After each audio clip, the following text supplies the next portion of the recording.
Nós estamos aqui nesse mês falando da direção de Deus. E eu não sei você, mas quando fala de direção, eu me lembro sempre da direção de um carro, né? Nós temos a direção do carro, nós temos timão de navio, tem o manche do avião, né? Apesar que o avião não é bem no manche ali que você dá a direção, é no pedal do leme, mas o manche ajuda. Mas olhando a direção ali, nós podemos entender que a direção é o que faz o teu carro aí, que é o mais comum entre nós, caminhar da forma certa na rua, né? Caminhar sem esbarrar pelo meio fio ou acertar o carro ao lado ou que está na mão contrária.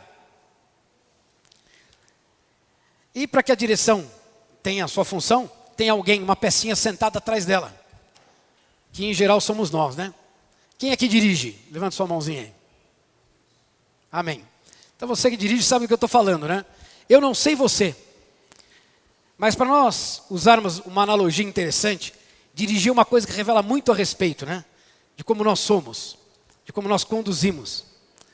E eu sou uma pessoa que, analogicamente, falando em relação ao carro, eu talvez não tenha um exemplo muito apropriado.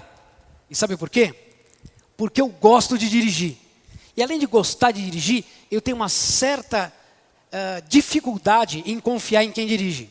Raramente, e a minha mulher dirige muito bem, mas bem mesmo. Ela devia ser um homem, de tão bem que ela dirige. Ela não rala a roda, não para o carro em qualquer lugar, ela é assim. Ela nasceu no meio de homens, né? Meu sogro era dono de concessionária, então carro na casa era uma coisa que era meio bem comum de todos. E ele é super chato com isso. Meus cunhados, 2 homens, também chatos com ela. Então ela nasceu vacinada nesse negócio. Aí foi namorar com um que era assim também. Mas eu tenho certa dificuldade de entregar a direção. Eu sei que, recente, na Copa do Mundo, o Luiz Felipe, meu filho mais novo, né? Ele conseguiu comprar os ingressos para o jogo do Brasil e o Chile, lá em Belo Horizonte. E foi na sexta-feira, às 5 horas da manhã, que ele conseguiu comprar o ingresso. Com toda a paciência que ele teve. E aí nós fomos os 3, eu, ele e o filho mais velho, o Ricardo, fomos os 3 para Belo Horizonte. Só que naquela altura não tinha avião, ônibus nenhum, nem leito, nem sem leito, não tinha, era a véspera do jogo. E nós decidimos ir de carro. E nós fomos com o carro do Ricardo. E saímos de madrugada, de sexta para sábado. Acreditem ou não, com os meus 2 filhos adultos, que também dirigem muito bem, são pessoas tranquilas no volante, eu dirigi 1.200 quilômetros em 2 dias. Porque eu teimei em dar a direção. Sabe aquela falsa impressão de que se você não estiver na direção, o negócio não vai acontecer como deveria? E eu falo isso para vocês com liberdade de coração, porque trazendo para a nossa vida, muitas e muitas vezes, nós colocamos em dúvida a condução da direção de Deus na minha vida e na sua vida. Nós acabamos tomando o volante para nós mesmos. Então, antes de mais nada, eu gostaria que você perguntasse para a pessoa que está ao seu lado, você confia na direção de Deus para a sua vida?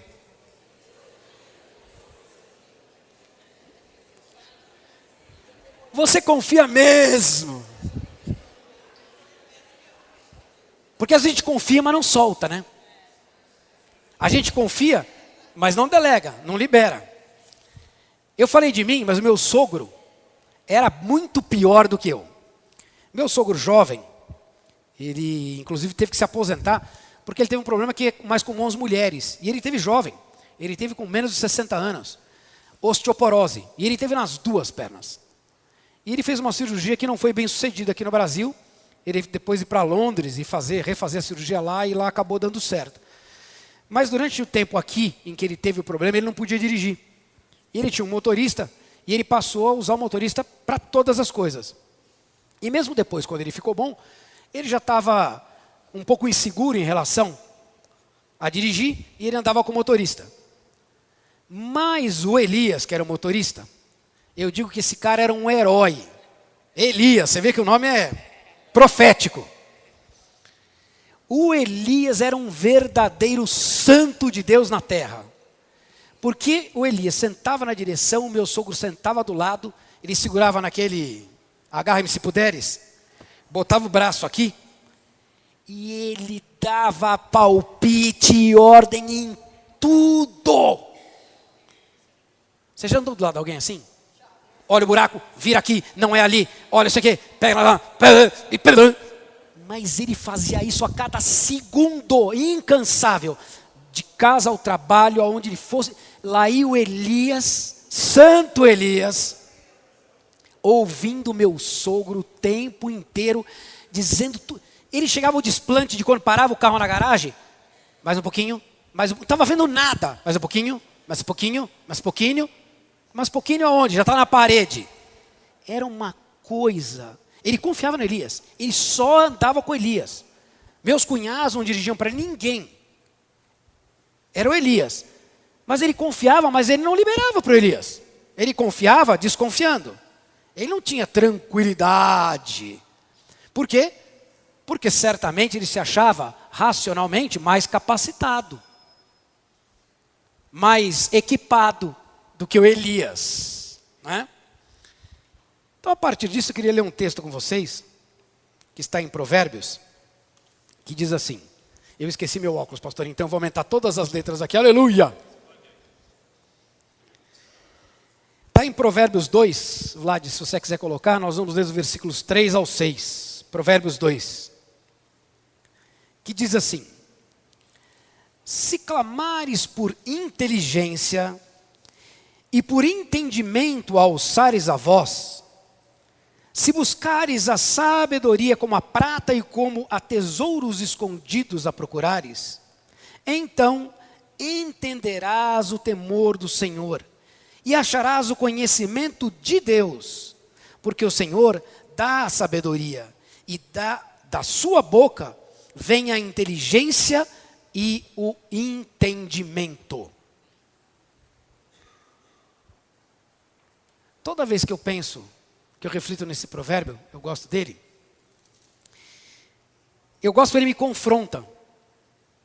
Sempre a respeito dessa questão de nós termos a opção de agir segundo a nossa própria instrução, segundo o nosso próprio desejo, segundo nossas próprias convicções, em detrimento daquilo que Deus determina para nós. E o pior é que muitas vezes nós fazemos isso de forma pior, porque nós fazemos isso respaldado no suposto entendimento que nós temos da palavra. Nós distorcemos a verdade a favor da nossa verdade. Nós trazemos a direção de Deus para justificar a nossa direção. Então eu não sei se você já parou para pensar, mas lembrando do que eu disse a respeito do meu sogro, quantas vezes você já deu ordens para Deus a respeito de como realizar as coisas na sua vida? Quantas vezes? Tem alguém aqui que ousadamente levantaria o seu braço e diria, eu nunca dei ordem para Deus. Porque eu já dei várias. Eu digo que uma oração útil na vida de um cristão, pelo menos na minha, eu oro nas manhãs sempre refletindo nisso. Deus, faz um milagre em mim hoje, de eu não atrapalhar a tua direção, o teu mover hoje na minha vida. Porque é impressionante como nós temos esse ímpeto. A gente faz isso com uma tranquilidade enorme. E quando nós nos defrontamos com esse provérbio, nós refletimos melhor. Quantas vezes o que nós estamos buscando, clamando a Deus, não é por uma direção dele, mas para que ele acate as nossas ordens na direção. Para que ele seja o nosso Elias motorista. E eu fique dando as ordens. Eu quando penso nessa história, eu lembro da vida de Ló. Por que ele? Porque a história começa já esquisita. E a tendência é que ela realmente caminhasse de uma forma não muito favorável. Você se lembra da direção que Deus dá para Abraão, deu para Abraão? Quais foram as palavras de Deus? Deixa a tua parentela e vai para uma terra que eu te mostrarei. Mas ele diz o quê? Primeira coisa, antes de ir para a terra que eu te mostrarei, ele diz o quê? Deixa a tua parentela. Quem era Ló?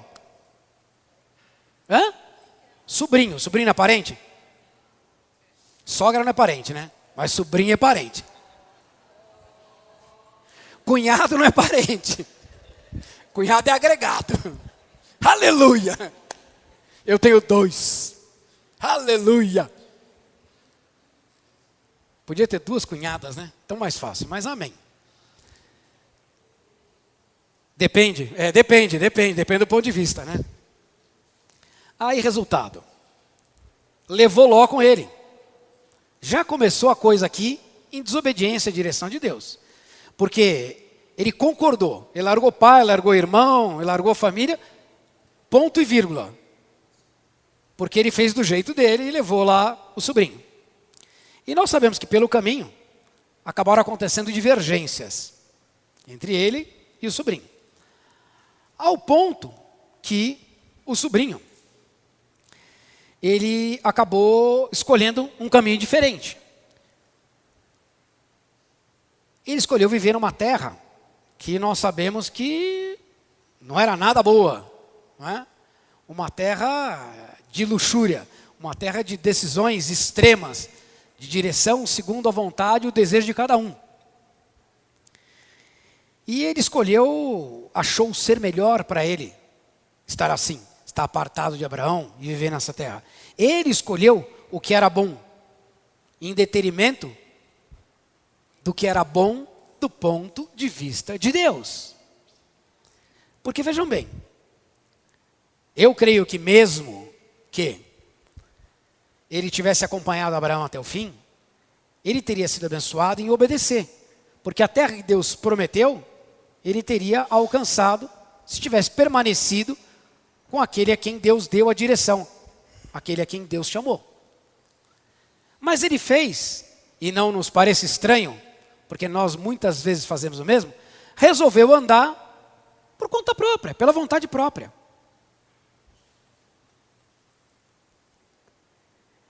Isso não está nada longe de nenhum de nós. Nada longe de nenhum de nós.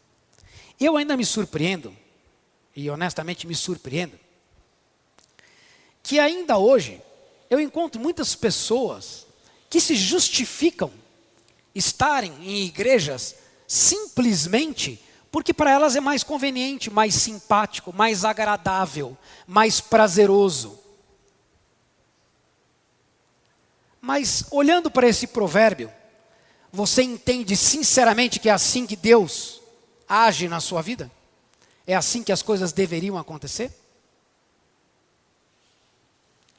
Você não crê que Deus tem uma direção para você? Crê ou não crê? Crê? Se você crê que Deus tem uma direção para você, dentro da direção de Deus está o quê? Um lugar para você congregar. Pessoas que farão parte de um corpo com quem você vai conviver. Existirá autoridade instituída sobre a sua vida segundo a direção de Deus. Mas você concorda que você pode, dentro do teu livre-arbítrio, optar por estar no lugar diferente daquele da direção de Deus? E por que muitas vezes isso acontece? Porque é conveniente. Porque eu resolvo tomar uma decisão que para mim acomoda melhor ou parece bom ao meu coração. É mais ou menos como você, quando pega a direção do teu carro e escolhe o caminho. Você já passou pela experiência de estar andando e de repente você fazer um caminho completamente diferente porque você errou? Eu falo isso porque quantas vezes eu fiquei nervoso que eu errei o caminho compridou e deu aquele nó, fiquei igual o GPS, recalculando, eu fiquei recalculando. E aonde eu ia passar, uma Kombi caiu em cima do viaduto ontem, vocês viram ou não? Viram? Eu passo naquele lugar todos os dias. Não é um dia ou outro. Todos os dias, embaixo. Não em cima, embaixo. Meu escritório é na esquina em frente. Quantas vezes não aconteceu isso com você? Eu já peguei estrada errada com a Mari, de passar mal, de a Mari quase morrer na direção. E teve um acidente na estrada, na hora cronometrada que nós íamos passar, que matou um monte de gente, envolveu diversos carros, caminhão, no lugar exato onde era para nós estarmos. Quantas vezes esse seu erro de direção não te foi favorável? Mas você ficou nervoso, porque você perdeu tempo, porque você foi para o lugar errado. Não é assim? Quantas vezes isso acontece na nossa vida, naturalmente falando? Quantas vezes nós não tomamos decisões e Deus nos leva por um caminho diferente nessas decisões, e nós ficamos bravos com Deus, e no final das contas você vai perceber que você foi tremendamente livrado, tremendamente poupado, porque a sabedoria de Deus, ela é maior do que a nossa, ou não? Porque tem gente que não concorda, tem gente que acha que o Criador é segundo a criatura. Não precisa da direção de Deus, porque ela quer um Deus segundo a sua semelhança. Ela quer um Deus para ela dirigir. E ela reflete isso na igreja, eu coloquei, porque é natural. Ela quer líderes em que ela possa mandar, irmãos que ela possa coordenar, ou dominar, ou influenciar. Isso no nosso trabalho, na escola, faculdade, na família, nos amigos e nos meios onde você convive. Nós acabamos colocando a nossa inteligência humana ao desserviço do reino, quando deveríamos buscar a inteligência e a sabedoria que vem de Deus, porque Ele a coloca na nossa boca. Ele nos dá a oportunidade de ser canal de algo que jamais nós poderíamos conceber por nós mesmos. E sabe por que isso? Lá em 1 Coríntios, vamos colocar 1 Coríntios 2, por gentileza. Eu vou pegar aqui uma Bíblia que dá maior, para ver se eu consigo ir para lá. 1 Coríntios 2, versículo 14. Diz algo interessante a respeito do que eu estou compartilhando com vocês aqui. Diz assim, versículo 13. Disto também falamos, não em palavras ensinadas pela sabedoria humana, mas pelo Espírito, conferindo coisas espirituais com espirituais. Ora, o homem natural não aceita as coisas do Espírito de Deus, porque eles são loucura, e não pode entendê-las, porque elas se discernem espiritualmente. De forma prática, nós somos corpo, alma e espírito. O que é que se comunica com Deus? O que é que testifica com Deus? É o espírito do homem que testifica com o espírito de Deus. Certo? Concordamos nisso? Amém? A partir daí, novas criaturas, o nosso espírito está sujeito, 100% sujeito, submetido, debaixo de ou da revelação e da direção do Espírito de Deus que habita em cada um de nós. Amém? Logo, se nós decidimos, segundo a influência da carne e da alma, que clamam o seu lugar desesperadamente, nós não vamos tomar a direção segundo a orientação de Deus. Porque nós sabemos que a carne milita contra o espírito. Ela tem uma batalha todo o tempo para que não prevaleça a direção de Deus na minha vida e na sua vida. porque ela mesma quer dar destino para cada um de nós. De forma que para nós o grande problema é sermos naturais demais. Nós, cristãos modernos, ao invés de influenciarmos o mundo com as direções de Deus, que testificam pelo Espírito de Deus na nossa vida, nós ainda estamos sendo influenciados pelas coisas naturais que acontecem ao nosso redor. E extremamente preocupadas com ela em detrimento das coisas que são dos céus, do alto, do Senhor. Como é que eu posso perceber a direção de Deus na minha vida? Que, segundo a palavra nos ensina,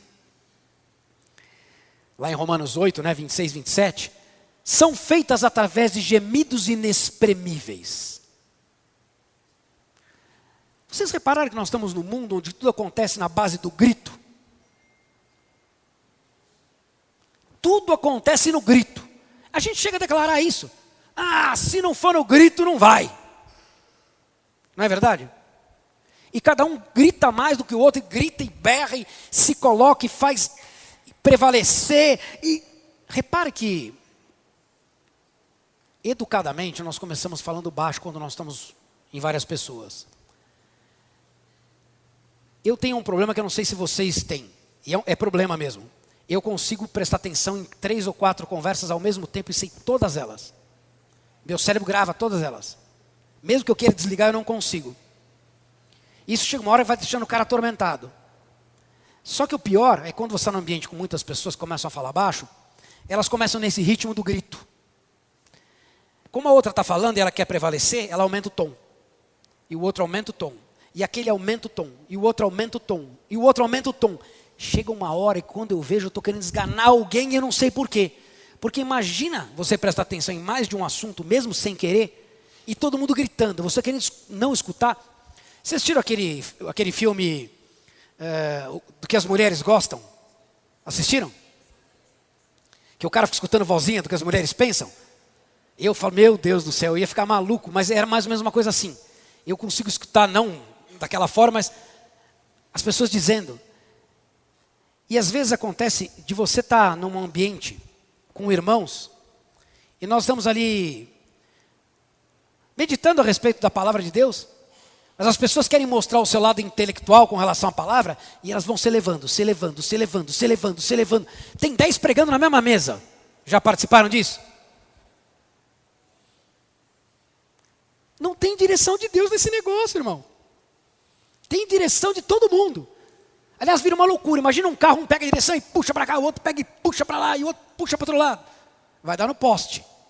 No mínimo. Aliás, no mínimo no meio fio, né? Repare que para nós, algumas pessoas chegam e dizem assim, ah, pastor, mas eu oro, eu busco, eu leio e ouço a palavra, mas não ouço a direção de Deus. Não vai ouvir mesmo, que ele está acostumado com o grito. E ele se manifesta com gemidos inexprimíveis. Ele está doidinho para você ficar calado, tranquilo, sossegado, para ele falar no tom educado, gentil do Espírito Santo de Deus, que é cavalheiro. Mas você está acostumado com um grito, você é natural. Como é que você vai entender a direção de Deus? Como é que você vai dizer que ouviu a direção de Deus? Tem gente que acha que a direção de Deus só acontece se vier um terremoto, um anjo trombeteando e gritando na sua cabeça. Romanos 8,26 diz, da mesma forma, o Espírito nos ajuda em nossa fraqueza.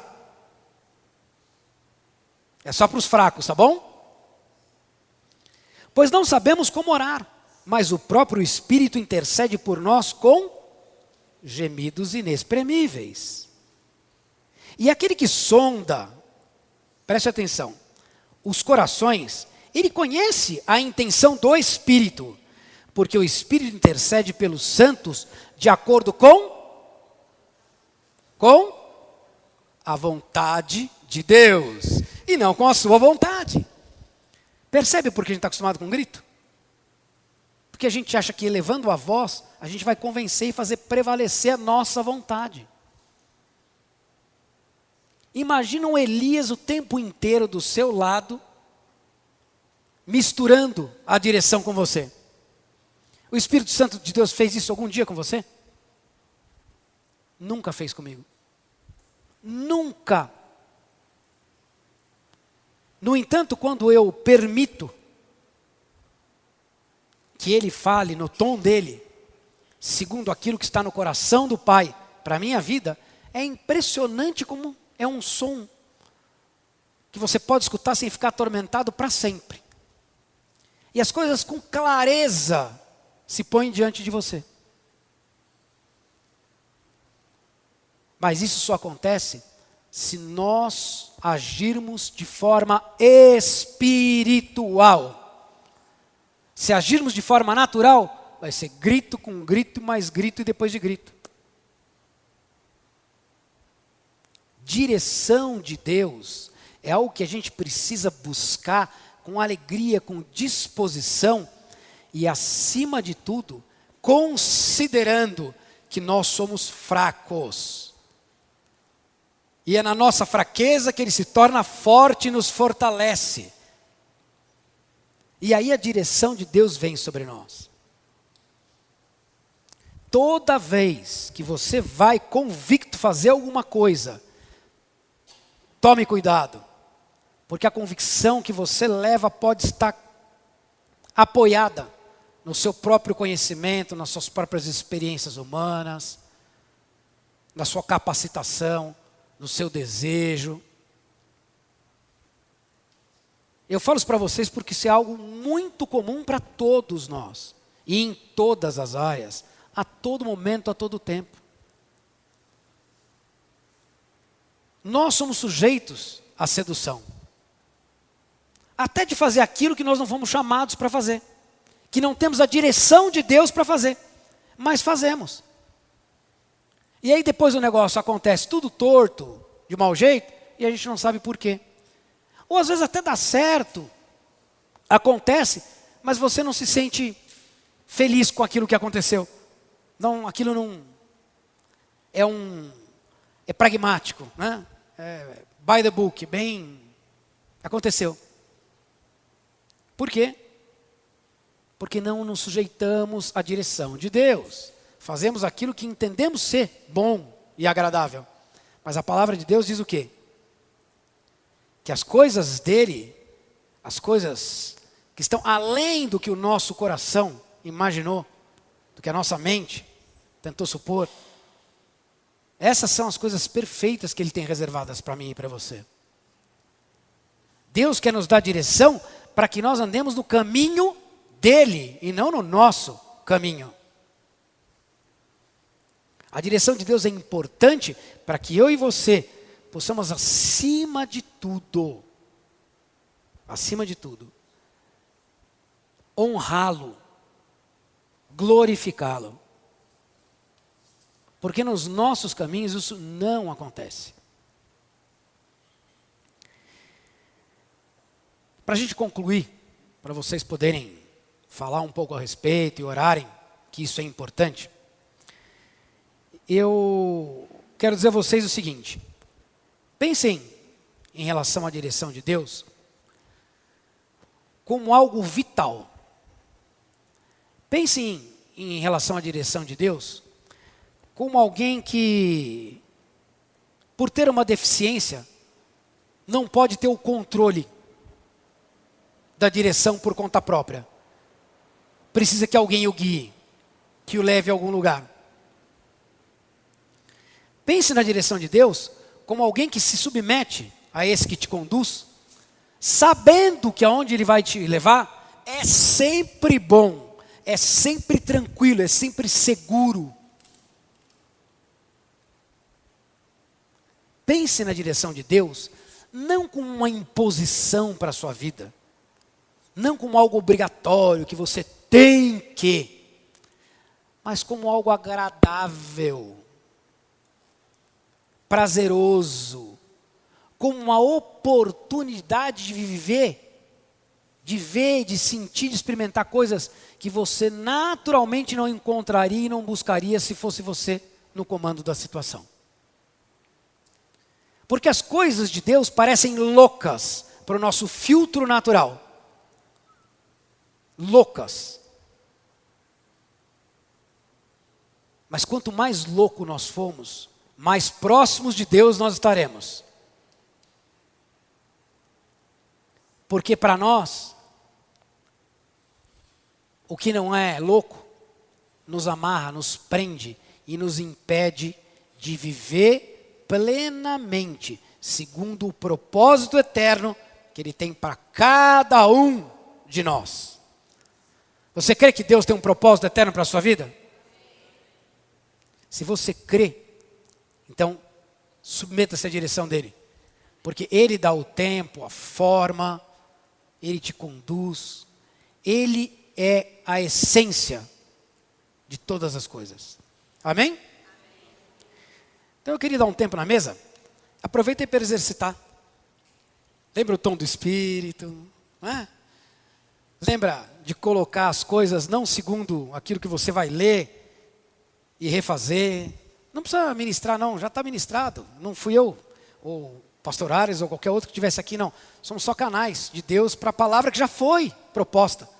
Aproveite só para caminhar nela no Espírito, nessa direção que já está proposta, para que você possa colocar aí aquilo que é pertinente, confessar aquilo que necessariamente precisa ser corrigido e orar principalmente para que as coisas espirituais predominem na sua vida, em detrimento daquilo que é natural.